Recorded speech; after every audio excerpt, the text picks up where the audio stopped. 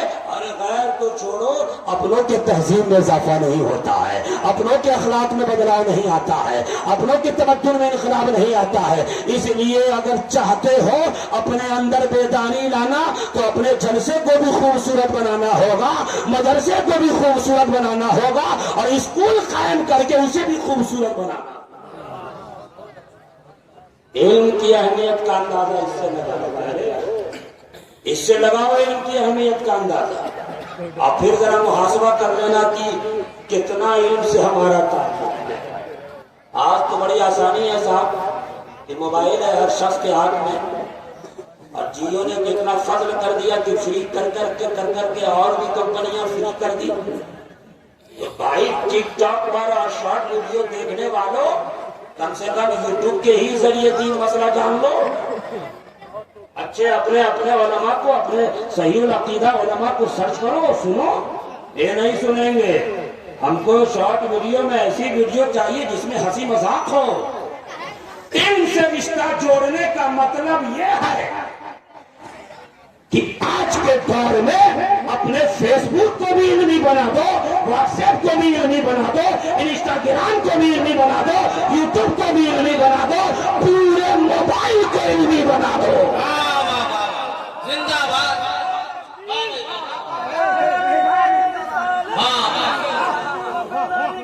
زندہ باد،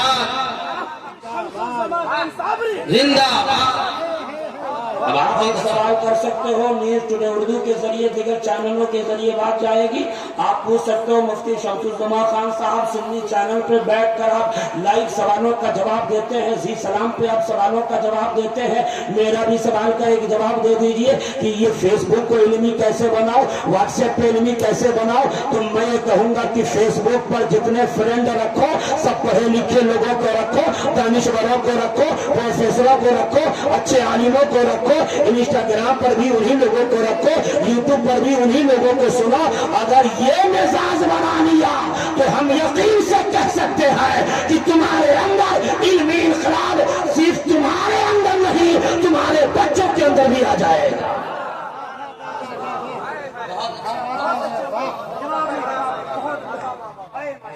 اقرأ باسم ربک الذی خلق، علم کی اہمیت کا اندازہ۔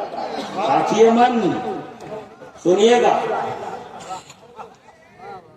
علم کی اہمیت کا اندازہ اس سے لگائیے کہ اللہ نے جتنے نبی آئے ہیں، جتنے نبی ہوئے ہیں، 1,00,000 کم و بیش 24,000 جتنے نبی ہوئے ہیں، حضرت آدم ہو، حضرت شیش ہو، حضرت نوح ہو، حضرت ابراہیم ہو، حضرت یعقوب ہو، حضرت اسحاق ہو، حضرت یوسف علیہ السلام، موسیٰ کلیم اللہ ہو، عیسیٰ روح اللہ ہو، ابراہیم خلیل اللہ ہو، حضرت یوسف ہو، حضرت یعقوب ہو، حضرت ادریس ہو، جتنے نبی آئے ہیں، جتنے نبی آئے ہیں، آخر میں محمد عربی، آخر میں کونین کے دلہا، آخر میں شفیع المذنبین، آخر میں انیس الغربین، جامع عالمین، طہارہ یاسین، مکہ کی دھرتی پر حضرت عبداللہ کے گھر آمنہ کے کوکھ سے جنم لیے ہیں۔ ان سب لوگوں کو اللہ نے جو نعمتیں دی ہیں اس میں خاص نعمت علم کو رکھا ہے۔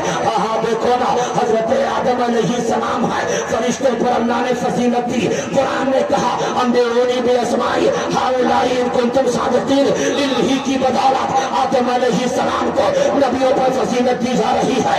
حضرت یوسف علیہ السلام ہے، اللہ نے کہا ولما بلغ اشدہ آتیناہ حکما وعلما، علم کے غور رکھو۔ حضرت موسیٰ کلیم اللہ ہے، اللہ نے کہا ولما بلغ اشدہ واستوى آتیناہ حکما وعلما۔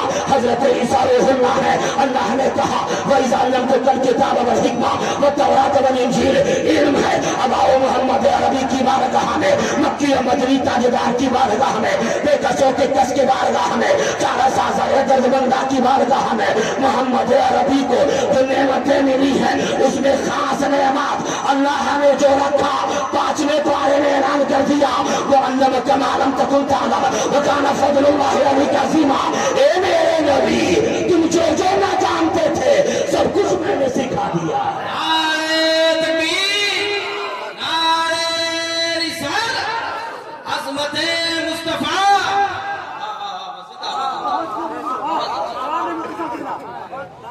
علم کی اہمیت یہ ہے جس سے رشتہ توڑے ہوئے ہو. ہم یہ نہیں کہتے کہ مولانا سہیل جامعی سے ناظرہ پڑھ لیا اور آپ نے علمی کمال حاصل کر لیا. علم سے رشتہ جوڑنے کا مطلب یہ بھی ہے کہ اگر 5 بچہ ہو تو ایک بچے کو حافظ اور عالم ضرور بناؤ, 4 بچہ ہو تو ایک بچے کو حافظ اور عالم ضرور بناؤ. بیٹیاں ہو تو کشن گنج میں محی الدین پور کی سرزمین پر مولانا نظر الاسلام جامعی کے ادارے میں اپنی بیٹیوں کو ضرور پڑھاؤ. اور جو بھی بچہ کالج میں پڑھے, جو بھی بچہ اگرچہ آپ کا حافظ بیٹا کیوں نہ ہو, عالم بیٹا کیوں نہ ہو, یونیورسٹی میں پڑھے, اس کی تربیت اس طرح سے کر دو کہ وہ جو علم لے رہا ہے وہ علم حجاب اکبر نہیں ہونا چاہیے, وہ علم نور ہونا چاہیے. اور آپ کے بیٹے پر, آپ کے گھروں پر علم نور اس وقت آئے گا جب آپ اپنے آپ کو خانقاہوں سے جوڑتے ہوئے نظر آئیں گے, سیدوں کی بارگاہ میں آئیں گے. آج اسی کچوچا مقدسہ عظیم خانقاہ سے ایک عظیم شہزادے تشریف لائے ہوئے ہیں.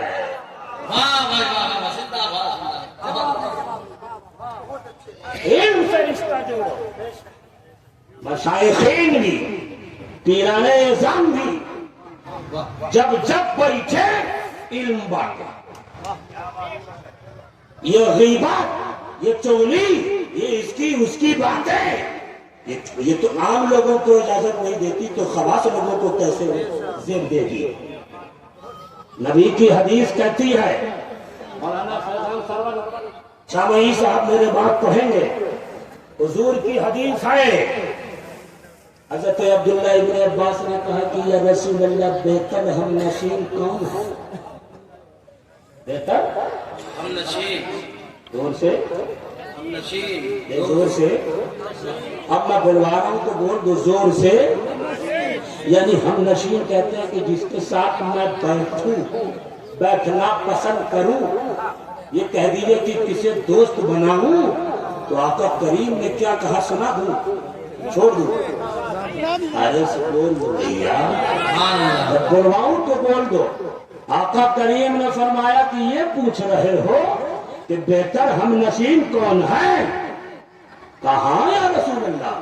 کا سنو, بہتر ہم نشین وہ ہے کہ جس کی مجلس میں بیٹھو, جس کی مجلس میں بیٹھو, جس کے پاس تم بیٹھو, اس کی بولی تمہارے علم میں اضافہ کر دے, اس کا عمل تمہارے عمل میں اضافہ کر دے, اور اس کے اندر کا تقویٰ دیکھ کر تمہیں خدا یاد آ جائے, وہی تمہارا بہتر ہم نشین ہے. اس لیے کہتا ہوں اگر دوست بنانا ہو اچھے عالموں کو دوست بنا لو, تمہاری فکر اسلامی ہو جائے گی, تمہارا مزاج اسلامی ہو جائے گا, تمہارا انداز اسلامی ہو جائے گا, تمہارا گھر بار اسلامی ہو جائے گا اگر تم نے اچھے دوست کا انتخاب کر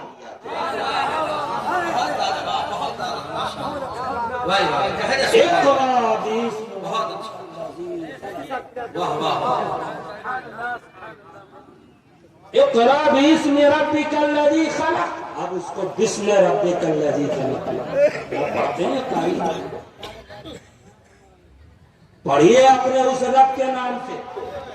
اچھا ایک آئینہ دکھا دیتا ہوں, آئینہ دیکھ لیجیے آپ. اس آئینے میں ہم اپنا چہرہ بھی دیکھتے ہیں اور آپ بھی اپنا چہرہ دیکھتے ہیں. میں ایسا مقرر نہیں کہ جمع حاضر کا صیغہ استعمال کروں, میں جمع متکلم کا صیغہ استعمال کرتا ہوں اور کہتا بھی کہ شمس الزمان تقریر پہلے تمہارے لیے پھر بعد میں سب کے لیے. اللہ نہ کرے کہ ہمارا قال اور حال میں بدلہ نہ ہو. ہم دعا یہی کرتے ہیں بزرگوں کی بارگاہ میں کہ جو قال ہو وہی ہمارا حال ہو. سنیے، منموہن سنگھ نے اپنے وقت میں ایک کمیٹی تیار کی تھی، سچر کمیٹی. سنیے گا ذرا غور سے، آپ لوگوں کی توجہ ذرا ہاتھ اٹھا دیں ایک بار یہاں سے وہاں تک. یوٹیوبرس بھی ہاتھ اٹھا دیں، یوٹیوبرس بھی ہاتھ اٹھا دیں. یوٹیوبر سے کہوں گا کہ خدا کے واسطے تھمبنیل ایک دم سچائی کے ساتھ لگائیے. ابھی میں وہ گڑھوا میں تقریر کر رہا تھا اور موضوع تھا میرا خوف الہی. یہ موضوع تھا، پوری تقریر میں نے موضوع پہ کی اور وہی میرا مزاج ہے، ایک موضوع پہ پوری تقریر ہونی چاہیے. میں تو 4 روز کے بعد یوٹیوب پہ دیکھ رہا ہوں تو میں نے اس میں ہماری جماعت کے عالم اس وقت مکفر زندگی گزار رہے مفتی سلمان اظہری صاحب، تو میں نے ان کے تعلق سے کہا بھی تو اس میں انہوں نے ٹائٹل لگا دیا کہ مفتی سلمان اظہری رہا ہو گیا. آج سے 15 دن پہلے کی بات ہے، کیونکہ اللہ سے ڈرتے ہیں. کتنا جھوٹ ہے یہ، رہا ہو گئے. جھوٹ نہ لکھو، ایک دم سچائی کے ساتھ ٹائٹل اور تھمبنیل لگائیے. جو موضوع ہے اسی موضوع کو آپ اپنے تھمبنیل میں لکھیے. ویور آئے نہ آئے، ویور نہ آئے، اسے کیا مطلب ہے. علم آپ پھیلائیے، سچائی کے ساتھ پھیلائیے. یہاں تو خیر اچھے خاصے لوگ بیٹھے ہیں اور ایک اچھے عالم دین کا بھی چینل چلتا ہے نیوز ٹوڈے اردو، جس کے ذریعے آپ سنتے ہو. مولانا احسن مصباحی ہمارے بڑے اچھے دوست ہیں، آپ سنتے ہوں گے. اب ایک آئینہ دکھا رہا ہوں. مولانا ارشاد عالم معطر دینات پوری ہمارے ہم نوالا ہم پیالہ ہیں، یہ جانتے ہیں ہمارا مزاج آپ کے علاقے کے. آپ خوش نصیب ہیں، ہر جلسے میں ان کو مدعو کرتے ہیں اور مدعو کرنا چاہیے. ایسے پڑھے لکھے لوگوں کو نہیں بلائیے گا تو کس کو بلائیے گا. مار دو کھسوڑ دو پکوڑ دو والی بات یہ سب نہیں ہونا چاہیے. تقریر ایسی ہو، شاعری ایسی ہو کہ سننے والا 100 میں سے 10 ایسا ہو یہ عہد کر کے اٹھے ہم بھی اپنے بیٹے کو ایسا خطیب بنائیں گے، ہم بھی اپنے بیٹے کو ایسا عالم بنائیں گے، ہم بھی اپنے بیٹے کو ایسا شاعر بنائیں گے. اس نے سچر کمیٹی جو منموہن سنگھ نے بنائی تھی اس میں یہ تھا کہ پوری دنیا میں اور خاص طور سے اس ملک میں مسلمانوں کی فیصدی کیا ہے پڑھنے لکھنے کے معاملے میں، آپ اس کا رپورٹ پیش کرو.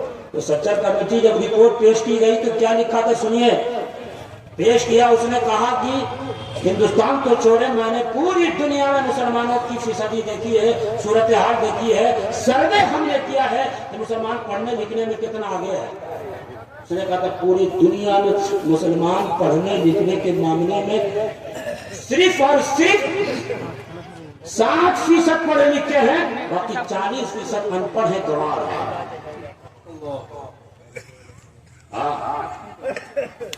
اب پھر اس نے کہا کہ ہندوستان میں اگر دیکھو مجموعی شرح خواندگی مجموعی طور پر ہندوستان میں جین برادری کے لوگ بھی ہیں، بدھسٹ لوگ بھی ہیں، سکھ بھی ہیں، عیسائی بھی ہیں، ہندو برادری کے لوگ ہیں، مسلم بھی ہیں، یہ سارے لوگ رہتے ہیں. اس نے کہا سب کی صورتحال یہ ہے ہندوستان کی عوام چاہے ہندو ہو، چاہے سکھ ہو، چاہے عیسائی ہو، چاہے جین ہو، چاہے مسلم ہو، وہ صرف اور صرف 65% پڑھے لکھے ہیں. اور اس میں آپ یہ مت سوچئے گا کہ سب سے ہائی رینکنگ ہماری ہے پڑھنے لکھنے کے معاملے میں، مسلم کمیونٹی کی ہے، نہیں. اس نے کہا تھا کہ اس میں سب سے زیادہ پڑھنے لکھنے کے معاملے میں جین برادری کے لوگ ہیں جو 94% پڑھے لکھے ہیں، پھر سکھ برادری کے لوگ ہیں جو 80% پڑھے لکھے ہیں، بدھسٹ ہیں جو 72% پڑھے لکھے ہیں، ہندو ہیں جو 65% پڑھے لکھے ہیں. اور سب سے گھٹیا اگر کسی کی فیصدی ہے تو وہ مسلمانوں کی ہے. مسلمان صرف اور صرف 59% پڑھے لکھے ہیں، باقی اس ملک میں مسلمان ان پڑھ گوار جاہل ہے. ہاں، لمبے لمبے نعرے لگانے سے کام نہیں چلنے والا. جب تک پڑھو گے نہیں، پڑھاؤ گے نہیں، جب تک عہد نہیں کرو گے کہ بچوں کو پڑھانا ہے. ہم تو کہتے ہیں ایسے مفتی تو نہیں کہوں گا، ایسے خطیب کہوں گا کہ خون بھی اگر بیچنے کی نوبت آ جائے تو بیچو اپنے بچوں کو، لیکن ضرور پڑھاؤ. ایسے مقرر میں نے کہہ دیا آپ کو، ایک تاکیدی جملہ ہے کہ چاہے جو بھی پریشانیوں کا سامنا کرنا پڑے آپ خون نہ بیچو، پریشانیوں کا سامنا کرنا پڑے آپ اس کا مقابلہ کرو، مگر اپنے بچوں کو ضرور پڑھاؤ. اور آنے والا دور کتنا ٹف ہے یہ سب پہ ظاہر ہے. اگر نہیں پڑھایا، اگر